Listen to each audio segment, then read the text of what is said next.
Good afternoon to everybody by about 2 minutes. I have a statement to make. I will not take questions. I have been saying all along, I will not make any decisions until I've reviewed things. And when I do make a decision, you would be the second to know. And I have informed my staff, Senator McConnell, and other senators this morning that I will not run a write-in campaign for the Senate race in Utah.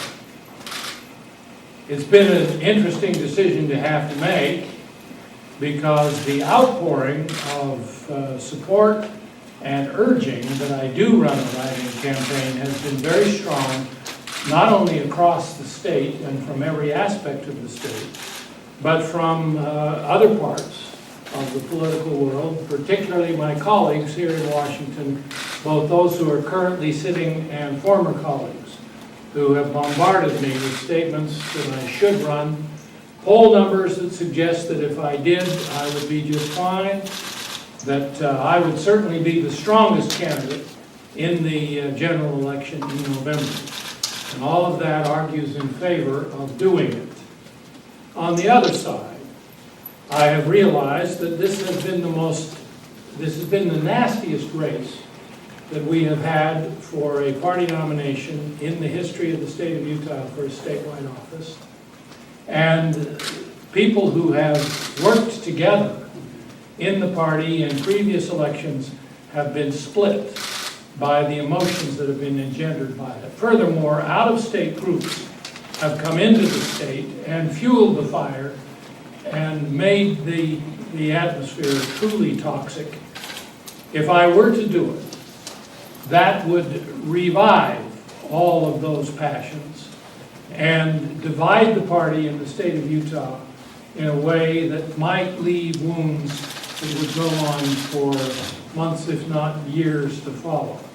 Indeed, divide the state, as those who are saying, thank you for your service, Senator Bennett, but it's time you moved on, would feel I was acting as a spoilsport, and those who are saying, Senator, you have the obligation to go forward, would then start arguing with each other, and the atmosphere in the state would be so difficult that it might well be that holding the seat would not be worth it. Because all of the time I have held the seat, I have felt a very strong support from voters in the state in both parties. And holding the seat by a relatively narrow margin compared to the big margins I've had in the past would be far less attractive to me for the next 6 years. So weighing it back and forth between those who tell me they feel it's my duty to do it and my own examination of the cost that it would take and the toll that would be taken on the situation in Utah, both have led me to come down on the side of deciding not to do it. I take the opportunity once again to express my gratitude to all of those who have told me that they felt my service was essential and that my service has been good to the state. My staff, whom I informed this morning, has been a source of loyalty and support for me, for which I'm enormously grateful. I've had 18 years, which is more than the average term that senators serve.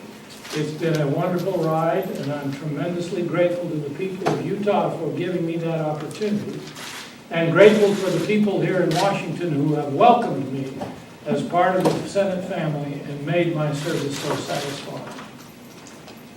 As to the question of endorsements, or what I might do now, I've made a firm decision not to make any decision. Once I come to that conclusion, once again, you will be the second to know. Thank you very much.